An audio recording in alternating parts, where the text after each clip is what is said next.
Haleluya, Shalom. Selamat pagi anak-anak Tuhan yang saya kasih di dalam nama Tuhan Yesus Kristus. Haleluya, punya semangat hari ini untuk ibadah online. Nah, sebelum kita memulai ibadah online, saya akan membawa kita dalam doa pembukaan. Tetapi sebelum itu saya akan membawakan satu ayat firman Tuhan sebagai renungan kita pada pagi hari ini. Nah, saya petik firman Tuhan di dalam Filipi 4 ayat 4. Bersukacitalah senantiasa dalam Tuhan. Sekali lagi kukatakan bersukacitalah. Haleluya. Jadi saudara-saudara yang saya kasih dalam nama Tuhan Yesus Kristus, apapun situasi kita, apapun keadaan kita, mari kita tetap bersukacita. Dan khususnya pada pagi hari ini, mari kita datang kepada Tuhan dengan penuh sukacita dan ucapan syukur. Haleluya. Dan kita berikan yang terbaik bagi Tuhan kita Yesus Kristus. Mari kita berdoa. Tuhan, terima kasih, kami bersyukur untuk pagi hari ini, untuk kasih karunia-Mu Tuhan. Kami hidup, kami bernapas, kami menikmati hari yang baru Tuhan, semuanya karena anugerah-Mu Tuhan. Bapa, sebelum kami mulai ibadah kami mohon Tuhan, kiranya Roh Kudus-Mu Tuhan memimpin setiap kami Tuhan, memberkati setiap anak-anak-Mu Tuhan. Dimanapun kami beribadah Tuhan, pada hari ini Tuhan, di rumah masing-masing Tuhan, saya berdoa di dalam nama Yesus, kiranya Engkau memberkati setiap anak-anak-Mu. Diberkatilah Tuhan setiap kami yang datang di dalam nama Tuhan Yesus Kristus. Saya berdoa Tuhan, ketika kami memuji, menyembah, mendengarkan firman Tuhan. Bapa, yang lemah Engkau kuatkan, yang sakit Engkau sembuhkan, yang kekurangan Tuhan Engkau berkati ya Tuhan Yesus. Terima kasih Bapa. Kami berdoa dan kami serahkan Tuhan ibadah kami ke dalam tangan-Mu, dari permulaan, pertengahan dan akhirnya. Nama-Mu lah yang dipermuliakan. Haleluya. Di dalam nama Yesus kami berdoa, dan anak-anak Tuhan yang siap memuji Tuhan katakan amin. Selamat beribadah dan Tuhan Yesus memberkati. Saya serahkan kepada tim pujian penyembahan yang akan melayani kita pada pagi hari ini. Salam saudara semua. Sekali lagi saya katakan salam untuk saudara-saudara seiman dimanapun kita berada. Tuhan pasti menyertai kita. Amin. Bertemu kita di ruangan ini, di tempat ini, bertemu kita di ibadah online, pasti Tuhan menyertai kita. Amin. Dan sebelum kita memulakan ibadah kita, mari kita berdoa terlebih dahulu. Kita datang kepada Tuhan, kita menyerahkan seluruh pribadi kita, seluruh hidup kita, dimanapun kita berada itu, dimanapun kita melangkah, apapun kita lakukan, apapun kita perbuat, Tuhan pasti menyertai kita. Mari kita berdoa terlebih dahulu, kita menyerahkan seluruh pribadi kehidupan kita. Mari kita berdoa bersama-sama.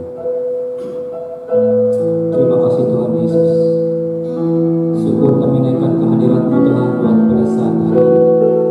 Kami naikkan sembah, kami datang, kami menyerahkan seluruh pribadi kehidupan kami ke dalam tangan-Mu ya Tuhan. Terima kasih Tuhan Yesus. Sebelum kami memulai pujian penyembahan kami, terlebih dahulu kami serahkan seluruh hidup kami ke dalam tangan Tuhan. Mari Kau pakai setiap kami, Kau pakai setiap kami memuji menyembah Engkau, pakai setiap mulut lidah kami untuk memuji menyembah Engkau dimanapun kami berada, baik di tempat ini, di ruangan ini, baik di rumah. Tuhan Yesus pasti menyertai kami. Tuhan Yesus pasti memberikan kekuatan dalam kehidupan kami. Tuhan Yesus pasti memberikan sukacita bagi setiap anak-anak-Mu yang percaya dan menyembah Engkau ya Tuhan. Terima kasih Tuhan Yesus. Terima kasih Tuhan. Kami serahkan semuanya hanya dalam nama Yesus. Amin. Sekali lagi salam. Mari kita teruskan pujian. Mari kita naikkan pujian Hatiku Percaya. Oke, saudara-saudara, mari kita menyembah ya. Mari kita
Semuanya hanya untuk Tuhan, kemuliaan hanya untuk Tuhan. Amin.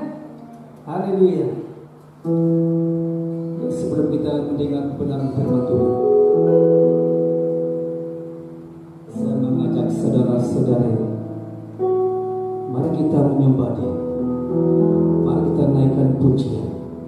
Ku percaya janji-Mu.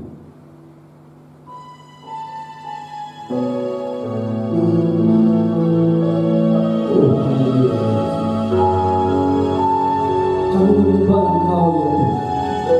Kami menyerahkan seluruh kehidupan kami ke dalam Tangan. Dimanapun kami berada, Engkau pasti menyertai kami ya Tuhan. Oh, haleluya.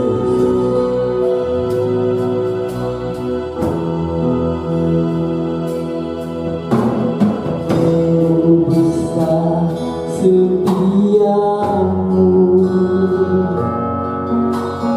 Kau nyatakan bagiku,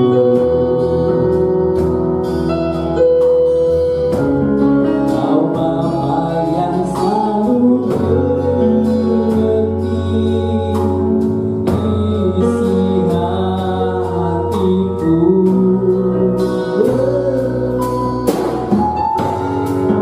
Kemuliaan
Terima kasih Tuhan.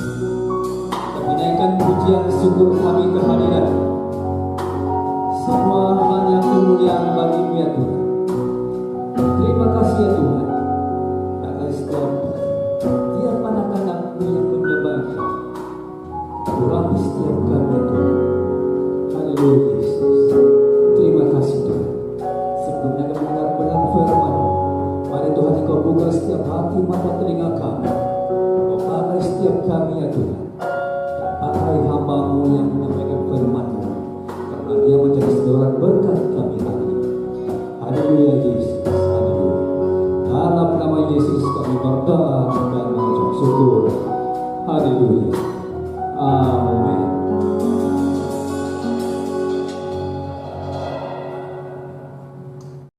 Haleluya, salam dan selamat pagi. Katakan Tuhan kita baik. Katakan orang di sebelah kanan Anda, kiri Anda, Tuhan mengasihimu. Haleluya. Nah, hari ini saudara kita akan masuk ke dalam satu kebenaran firman Tuhan. Oke, tema yang baru kita akan belajar pada pagi hari ini. Nah saudara, hari ini saya akan mengajarkan saudara-saudari yang saya kasih di dalam nama Tuhan Yesus Kristus tentang cara kerja kasih karunia. Ya, minggu yang lalu kita sudah belajar tentang makna ataupun maksud hidup di dalam kasih karunia Tuhan. Nah, minggu ini saudara kita akan belajar bagaimana cara kerja kasih karunia dalam kehidupan kita. Amin. Haleluya. Nah saudara, firman Tuhan berkata, sebab kamu tidak akan dikuasai lagi oleh dosa, karena kamu tidak berada di bawah hukum Taurat, tetapi di bawah kasih karunia Tuhan. Amin.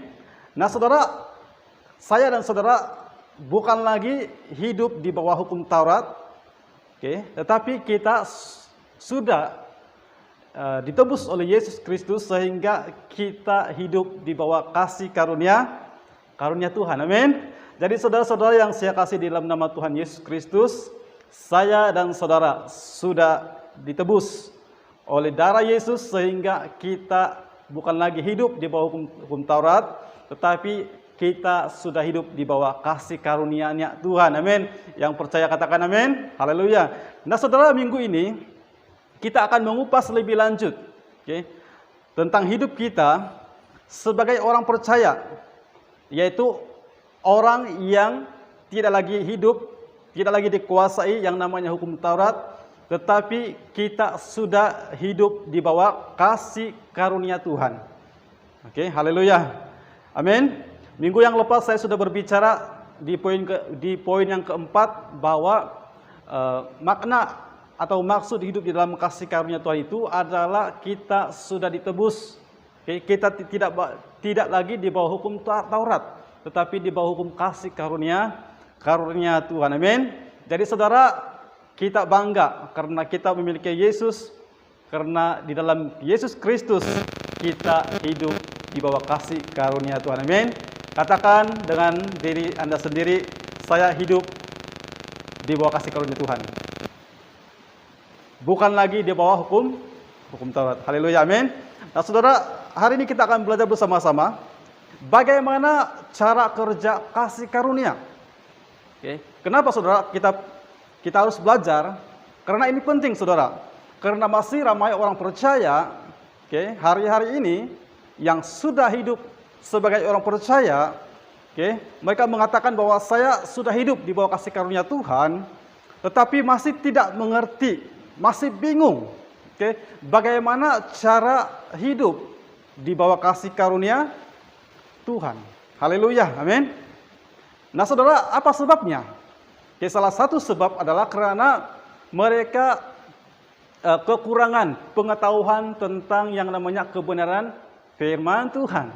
Haleluya, amin. Minggu yang lalu kita juga belajar tentang kebenaran firman Tuhan lah yang akan memerdekakan kita, amin. Jadi saudara, karena kekurangan pengetahuan tentang firman Tuhan, bahkan saudara ada orang yang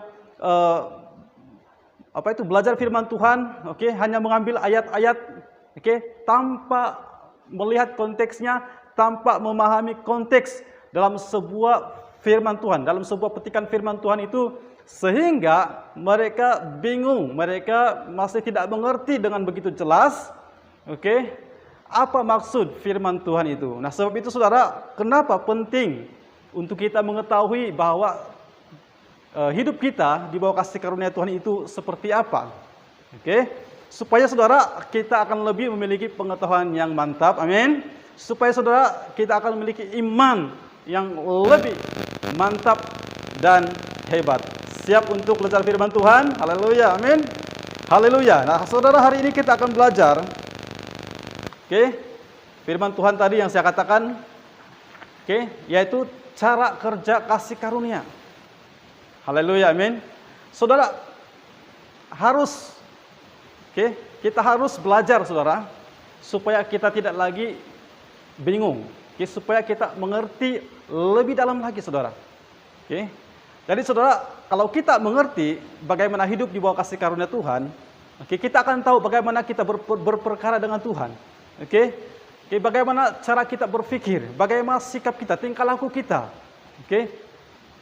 Bahwa kalau kita sudah hidup dalam kasih karunia Tuhan, oke, kita bukan lagi hidup dalam hukum Taurat, oke, kita sudah menjadi ciptaan yang baru.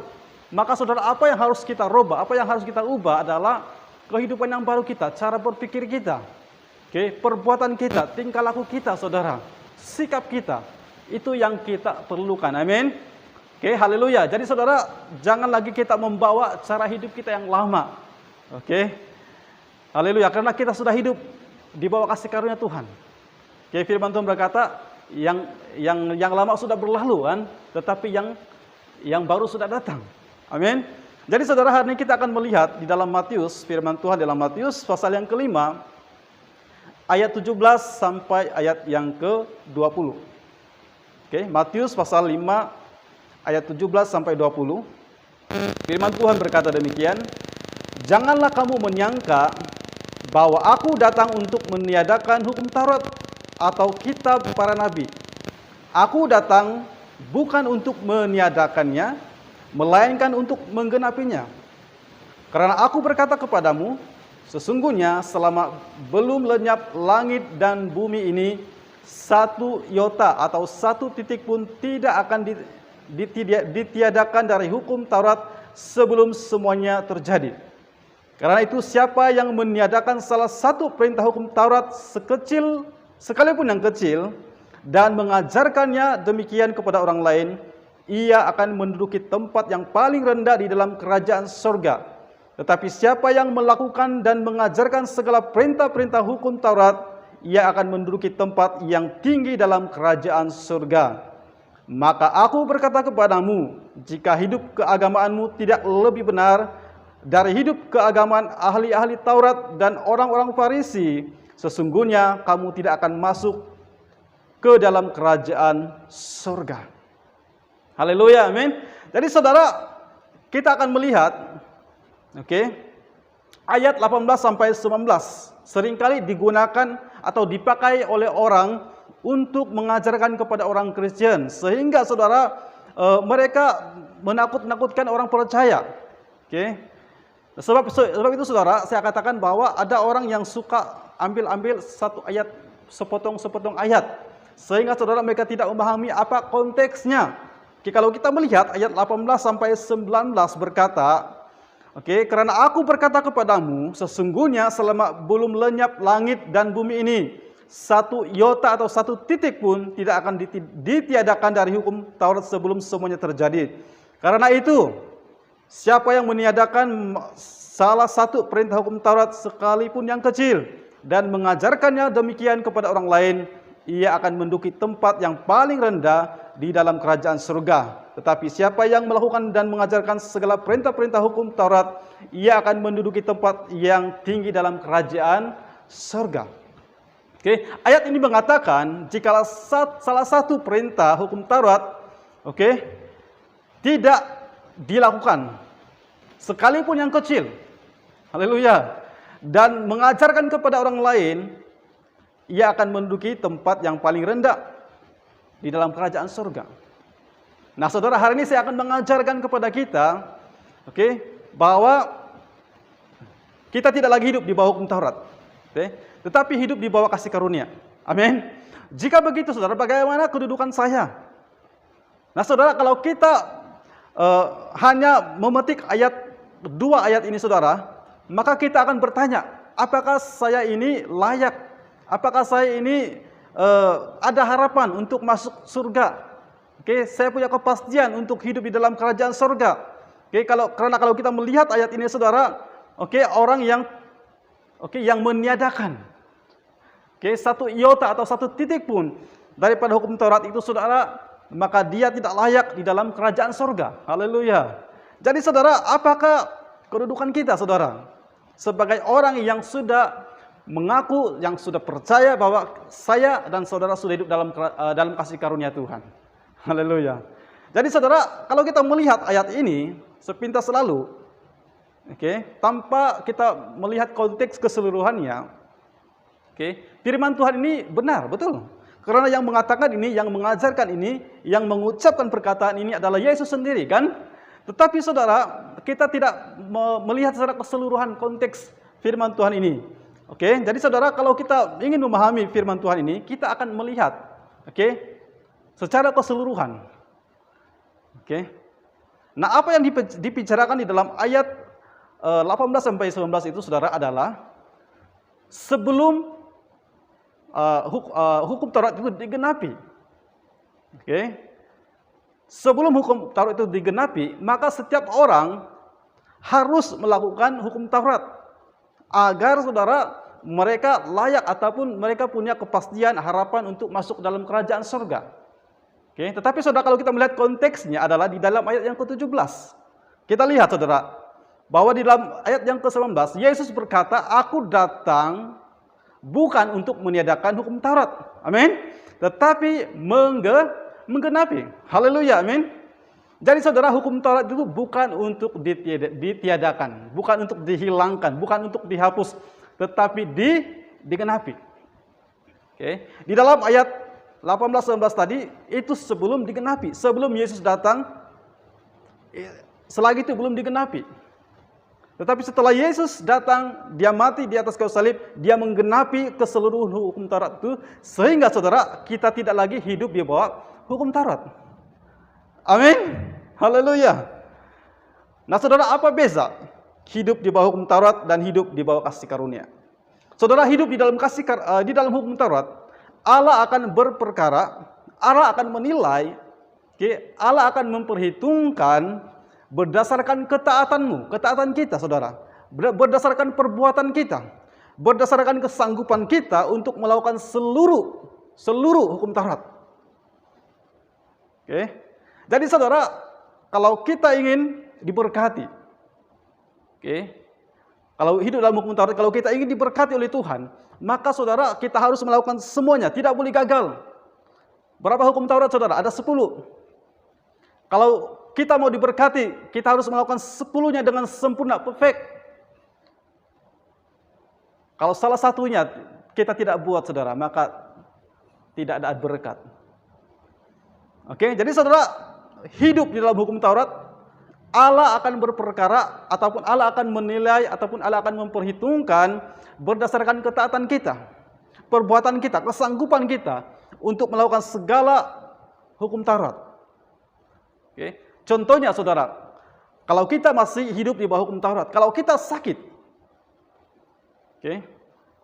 maka, saudara, kita harus melakukan kesemua hukum Taurat agar Tuhan menyembuhkan penyakit kita. Coba bayangkan, saudara, apakah manusia itu sempurna, boleh melakukan ke-10 hukum Taurat itu dengan perfect? Atau, saudara, kalau kita dalam kekurangan, maka kita perlu datang kepada Tuhan, melakukan 10 hukum Taurat itu dengan sempurna, barulah Tuhan akan memberkati. Maka, saudara, hidup dalam hukum Taurat itu, Tuhan akan berperkara, Tuhan akan memperhitungkan, Tuhan akan menilai berdasarkan apa yang manusia lakukan untuk Tuhan. Nah, saudara, hidup di bawah hukum Taurat itu berbicara tentang segala sesuatu yang manusia lakukan untuk Tuhan. Nah, saudara, Alkitab berkata, sebab tidak seorang pun yang dapat dibenarkan di hadapan Allah oleh karena melakukan hukum Taurat. Karena justru oleh hukum Taurat orang mengenal dosa. Tapi saudara, kalau kita sudah hidup dalam hukum kasih karunia, dan dikatakan saudara karena sudah digenapi, maka saudara, semua orang tidak dapat dibenarkan karena melakukan yang namanya hukum Taurat, tetapi hanya karena iman. Amin. Itulah dasar orang percaya, itulah dasar kekuatan kita. Haleluya, amin. Di dalam Roma pasal 3 ayat 28 berkata, karena kami yakin bahwa manusia dibenarkan karena iman. Amin. Dan bukan karena ia melakukan hukum Taurat. Jadi saudara, di dalam firman Tuhan ini jelas bahwa kalau kita sudah hidup di bawah kasih karunia Tuhan, kita dibenarkan bukan karena perbuatan kita lagi saudara, tetapi karena iman kita kepada Yesus Kristus. Haleluya. Amin. Jadi saudara, kita bersyukur. Kita memuji Tuhan, kita sangat berterima kasih kepada Tuhan karena Yesus Kristus sudah datang menebus kita, hidup kita daripada hidup di bawah hukum Taurat. Amin. Puji Tuhan karena hari ini saudara, Tuhan tidak lagi berperkara, Tuhan tidak lagi menilai. Tuhan tidak lagi melihat kesanggupan kita, ketaatan kita atau perbuatan kita saudara untuk melakukan seluruh hukum Taurat supaya Tuhan itu boleh melakukan sesuatu, ataupun berperkara kepada kita berdasarkan apa yang kita lakukan di dalam hukum Taurat. Tapi saudara, di dalam hukum kasih karunia Tuhan, Tuhanlah yang berperkara. Bukan karena ketaatan kita, bukan karena perbuatan kita saudara, tapi karena kemurahan Tuhan, karena kasih karunia Tuhan. Amin. Haleluya. Nah saudara, kita tidak lagi hidup di bawah hukum Taurat. Karena Yesus sudah menggenapi hukum Taurat. Amin. Jadi saudara, apa yang sudah digenapi saudara, kita tidak perlu lakukan lagi, betul? Apa yang Tuhan sudah bayar saudara di atas kayu salib, kita tidak perlu lakukan lagi saudara. Haleluya, amin. Terpujilah nama Tuhan kita karena Dia sudah melakukan semuanya bagian itu bagi kita. Amin. Jadi saudara, hari ini kita sudah hidup di bawah kasih karunia Tuhan. Nah saudara, apa itu hidup di bawah kasih karunia Tuhan? Nah saudara, hidup di bawah kasih karunia Tuhan berbicara tentang segala sesuatu yang Allah lakukan untuk kita. Sekali lagi saudara, hidup di bawah kasih karunia Tuhan itu berbicara tentang segala sesuatu yang Allah lakukan untuk kita. Kalau hukum Taurat, segala sesuatu yang manusia lakukan untuk Tuhan. Tetapi di dalam hukum kasih karunia Tuhan berbicara tentang segala sesuatu yang Allah lakukan untuk kita karena kemurahannya, karena kasihnya kepada manusia. Haleluya, amin. Kita hidup di bawah kasih karunia Tuhan bukan untuk meniadakan hukum Taurat. Kenapa saudara? Karena saya katakan tadi, Taurat Tuhan itu sudah digenapi oleh Yesus. Sebagai salah satu contoh, ini sudah berlaku tahun yang begitu sudah mungkin dekat 10 tahun ya. Satu kali waktu itu masih di gereja lama. Saya dengan beberapa jemaat makan di nasi kandar. Sambil menonton live Liga Inggris pada waktu itu. Ketika kami makan dan minum dan selesai, dan seorang jemaat itu membayar bill makanan dan minuman kami, pekerja nasi kandar itu berkata, tidak perlu kamu bayar karena sudah ada orang yang bayar. Ternyata saudara, pada waktu itu, masa itu adalah masa pilihan raya kecil parlemen Permatang Pauk. Dan orang yang belanja, setiap orang yang makan di restoran itu adalah calon daripada Barisan Nasional. Dan pada waktu itu kami tidak menyangka dan kami tidak mengenal orang itu, calon itu. Tetapi saudara, waktu itu dia campaign dan sambil belanja. Setiap orang yang makan Oke, di kedai itu saudara dia bayar. Tadi rugi juga. Kami tidak pesan makanan dan minuman yang banyak-banyak karena pada waktu itu sudah belanja. Jadi saudara, demikianlah kasih karunia Tuhan itu. Oke, Yesus sudah membayar bahagian kita. Apakah kita perlu membayar lagi? Tidak, saudara. Karena sudah diberikan secara cuma-cuma. Haleluya, amin. Haleluya. Jadi saudara, di dalam ayat ke-20 kita lihat firman Tuhan. Dikatakan, maka aku berkata kepadamu, jika hidup keagamaanmu tidak lebih benar dari hidup keagamaan ahli-ahli Taurat dan orang-orang Farisi, sesungguhnya kamu tidak akan masuk ke dalam kerajaan surga. Nah saudara, sekali lagi, kalau kita tidak memahami konteks apa yang Yesus ucapkan di dalam firman Tuhan ini, saudara, maka kita pasti akan berpikir bahwa pasti kita tidak ada harapan untuk masuk ke dalam kerajaan surga. Oke, karena saudara, kita tidak akan mungkin dapat menuruti perintah atau hukum Taurat seperti ahli-ahli Taurat ataupun orang-orang Farisi. Tapi saudara, sekali lagi Yesus berkata, dia datang bukan untuk meniadakan hukum Taurat tetapi menggenapi. Bahkan bukan hanya untuk menggenapi saudara-saudara, tetapi mengangkat kembali hukum Taurat ini di tempat yang lebih tinggi.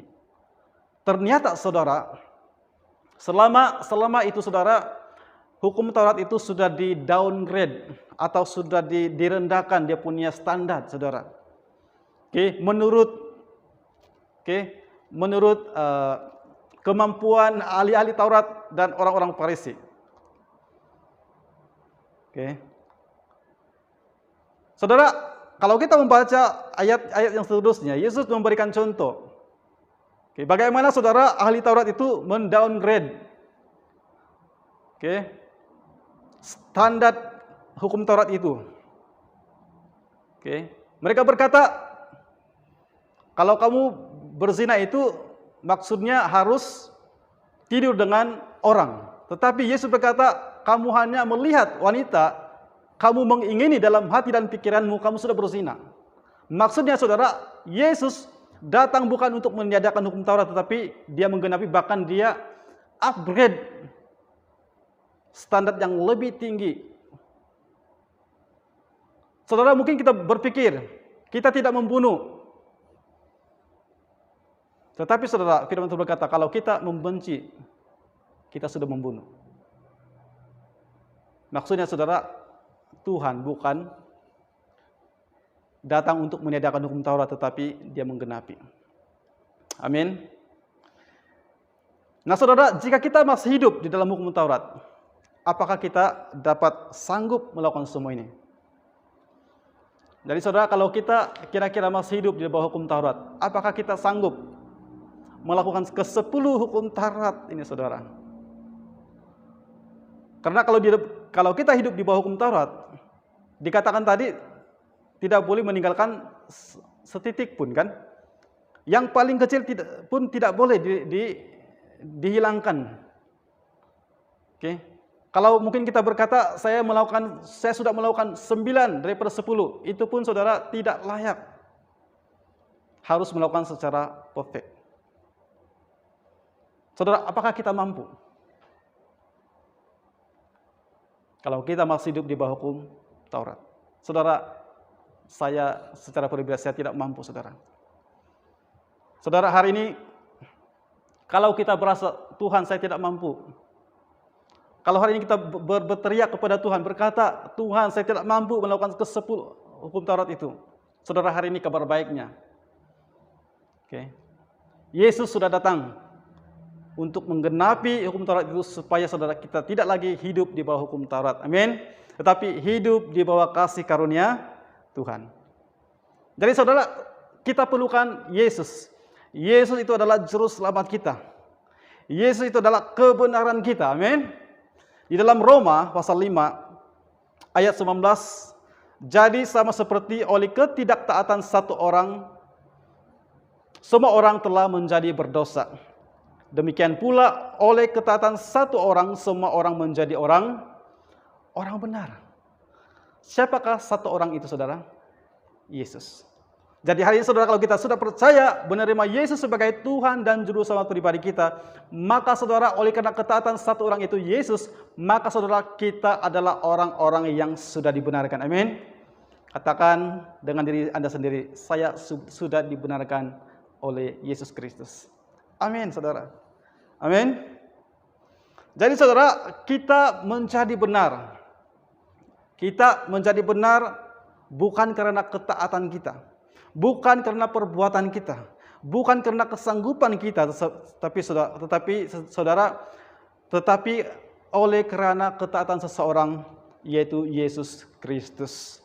Jadi saudara, kalau Yesus adalah kebenaran kita, maka kebenaran Yesus itu melebihi daripada ahli Taurat dan juga orang Farisi. Amin. Yesus itu melebihi daripada hukum Taurat. Dan kalau kita sudah percaya saudara, maka kita sudah dibenarkan di dalam Yesus Kristus. Amin.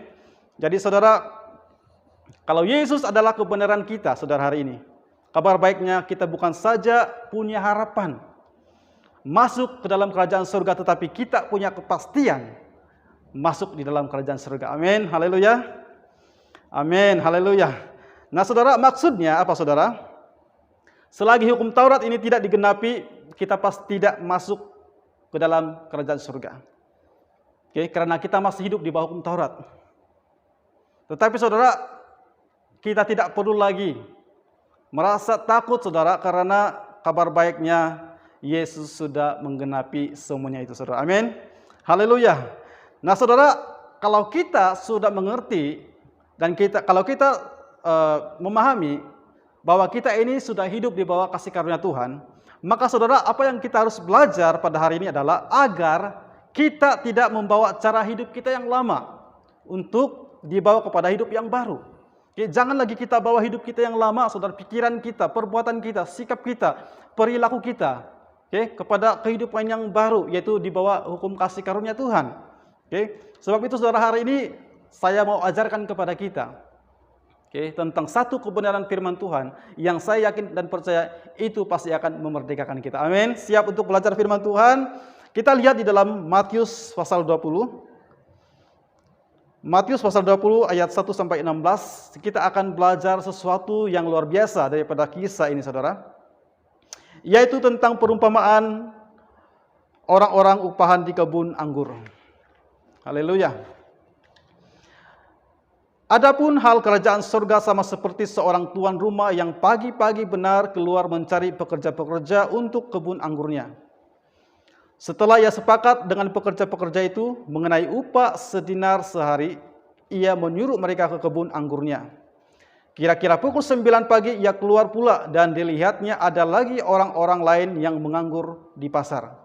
Katanya kepada mereka, "Pergi jugalah kamu ke kebun anggurku, dan apa yang pantas akan kuberikan kepadamu." Dan mereka pun pergi. Kira-kira pukul 12 dan pukul 3 petang ia keluar pula dan melakukan sama seperti tadi. Kira-kira pukul 5 petang ia keluar lagi dan mendapati orang-orang lain pula. Lalu katanya kepada mereka, "Mengapa kamu menganggur saja di sini sepanjang hari?" Kata mereka kepadanya, "Karena tidak ada orang yang mengupah kami." Katanya kepada mereka, "Pergi jugalah kamu ke kebun anggurku." Ketika hari malam itu, tuan itu berkata kepada mandurnya, "Panggillah pekerja-pekerja itu dan bayarkan upah mereka, mulai dengan mereka yang masuk terakhir hingga mereka yang masuk terdahulu." Maka datanglah mereka yang mulai bekerja kira-kira pukul 5 dan menerima masing-masing 1 dinar. Kemudian datanglah mereka yang masuk terdahulu, sangkanya akan mendapat lebih banyak, tetapi mereka pun menerima masing-masing 1 dinar juga. Ketika mereka menerimanya, mereka bersungut-sungut kepada Tuhan itu. Katanya, "Mereka yang masuk terakhir ini hanya bekerja 1 jam, dan engkau menyamakan mereka dengan kami yang sehari suntuk bekerja berat dan menanggung panas terik matahari." Tetapi Tuhan itu menjawab seorang dari mereka, "Saudara, aku tidak berlaku adil terhadap engkau? Bukankah kita telah sepakat sedinar sehari? Ambillah bagianmu dan pergilah. Aku mau memberikan kepada orang yang masuk terakhir ini sama seperti kepadamu." Tidakkah aku bebas mempergunakan milikku menurut kehendak hatiku? Atau iri hatikah engkau karena aku murah hati? Demikianlah orang yang terakhir akan menjadi yang terdahulu, dan yang terdahulu akan menjadi yang terakhir. Nah, saudara, menarik kisah ini, saudara.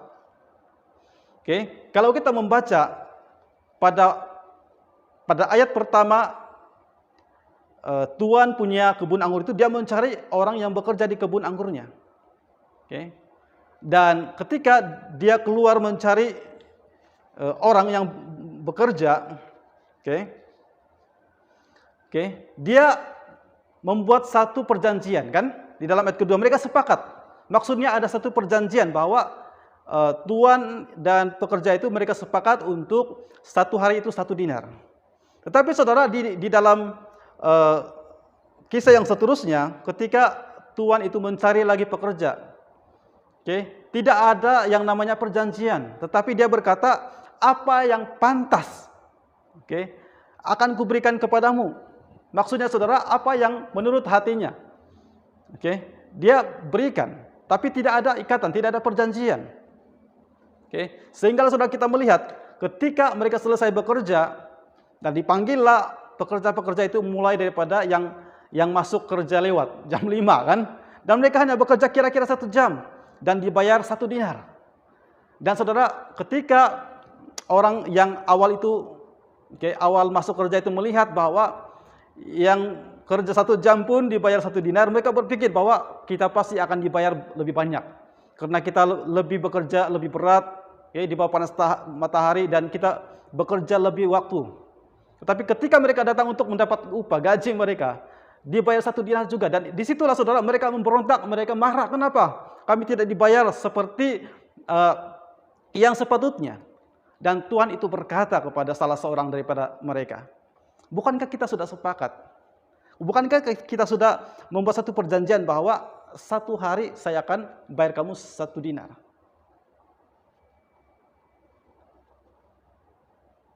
Saudara-saudara yang saya kasih di dalam nama Tuhan Yesus Kristus, hari ini saya akan memberikan satu pengajaran di dalam kisah ini, saudara, supaya saudara kita boleh mempraktikkan di dalam kehidupan kita, agar saudara kita benar-benar hidup di dalam kasih karunia Tuhan, agar saudara kita boleh mengubah cara pikir kita, cara kita berpikir, cara kita bertindak,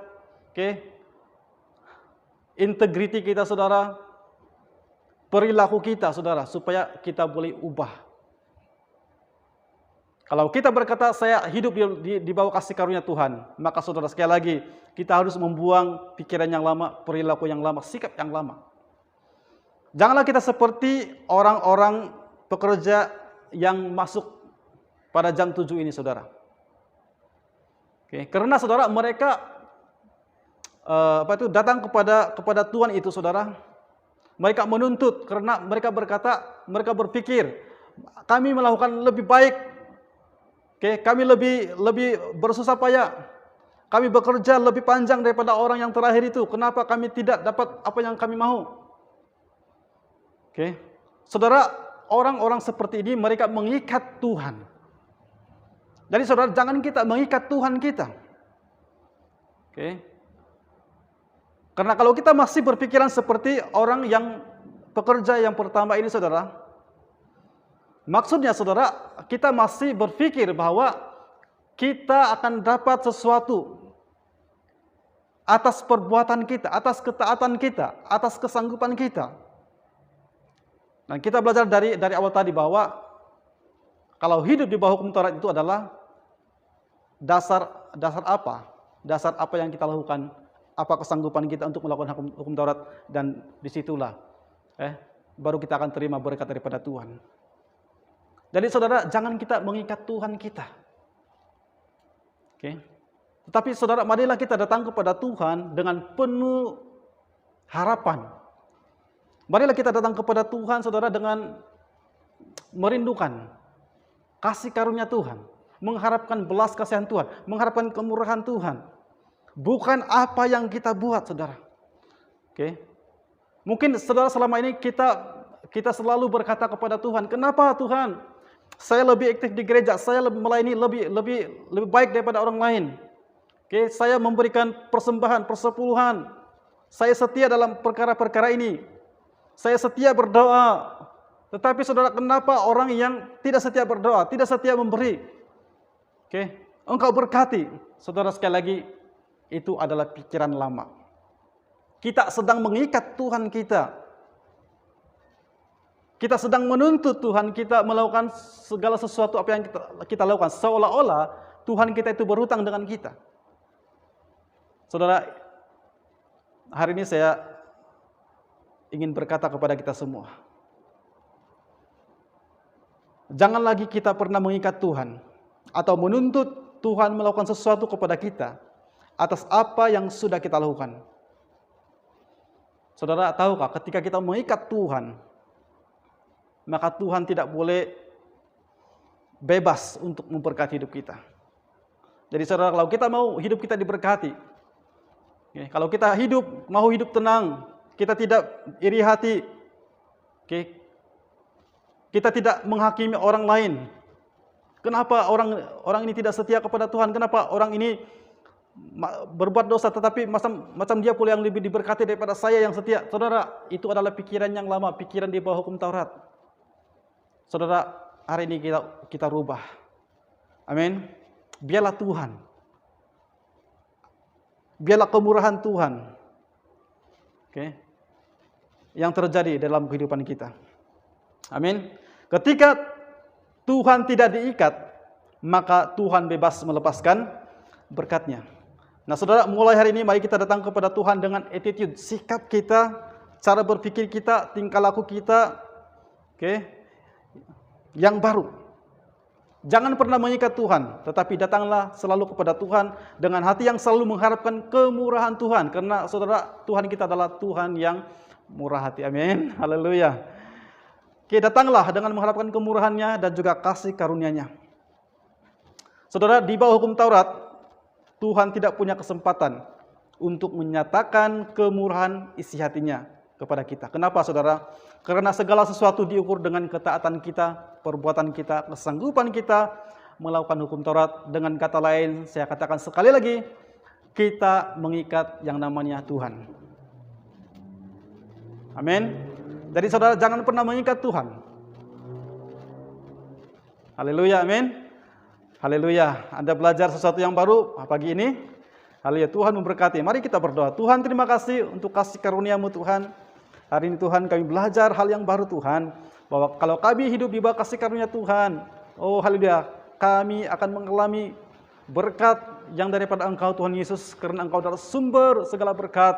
Dan Tuhan, kami bersyukur Tuhan, karena Engkau sudah membayar kami dengan lunas, Engkau sudah menggenapi hukum Taurat ya Tuhan, sehingga kami tidak lagi hidup di bawah hukum Taurat, tetapi kami hidup di bawah kasih karunia-Mu Tuhan. Mari ajar kami Tuhan, supaya kami tetap hidup di dalam kasih karunia-Mu Tuhan Yesus, melalui iman kami Tuhan. Sungguh-sungguh Tuhan, percaya Tuhan, bahwa Engkau adalah Tuhan dan Juru Selamat pribadi dalam kehidupan kami. Terima kasih Bapa. Haleluya, haleluya. Tuhan, saya berdoa dan saya memberkati setiap anak-anak-Mu yang sudah mendengar kebenaran firman-Mu hari ini Tuhan. Saya berdoa Tuhan, sekali lagi, firman-Mu Tuhan Yesus yang akan memerdekakan setiap kami Tuhan. Oh, yang akan memberikan kami pewahyuan yang baru Tuhan Yesus. Supaya Tuhan kami mengerti Tuhan, oh bagaimana selayaknya Tuhan kami hidup di dalam kasih karunia-Mu Tuhan. Terima kasih Bapa. Tuhan, saya memberkati setiap anak-anak-Mu, berkat berkelimpahan, berkat 30 kali lipat, 60 kali lipat, bahkan 100 kali lipat Tuhan, Engkau berikan kepada setiap anak-anak-Mu. Diberkatilah mereka Tuhan, diberkatilah apapun yang mereka lakukan. Dan saya berdoa Tuhan, Allah Immanuel juga Tuhan, yang menyertai setiap kami Tuhan, dan menjauhkan kami daripada segala yang tidak baik. Terima kasih Tuhan. Haleluya, segala pujian, hormat, syukur, saya kembalikan semua ini hanya di dalam nama Tuhan Yesus Kristus. Haleluya, kami sudah berdoa dan mengucapkan syukur. Dan kita yang percaya hidup di dalam kasih karunia Tuhan, katakan amin. Tuhan Yesus memberkati. Haleluya. Haleluya. Diberkati dengan firman Tuhan. Amin. Saatnya mari kita berdoa untuk uang persembahan, uang persepuluhan, janji iman kita, apapun yang kita berikan kepada Tuhan, mari kita memberi yang terbaik, dan saya pimpin kita di dalam doa. Mari kita berdoa. Bapa di surga, terima kasih Tuhan Yesus untuk kebaikan dan kemurahan-Mu. Saatnya Tuhan kami memberi yang terbaik yang ada pada kami pada saat ini Tuhan. Biarlah ya Tuhan melalui keuangan kami dapat menyalurkan berkat lebih ramai lagi jiwa di luar sana. Dan biarlah ya Tuhan melalui keuangan ini Tuhan, kami dapat menjangkau jiwa-jiwa di luar sana ya Tuhan. Tuhan berkati setiap tangan yang memberi saat ini, berkati berlipat kali ganda, berkati usaha mereka, berkati pekerjaan mereka, berkati apapun usaha mereka saat ini ya Tuhan.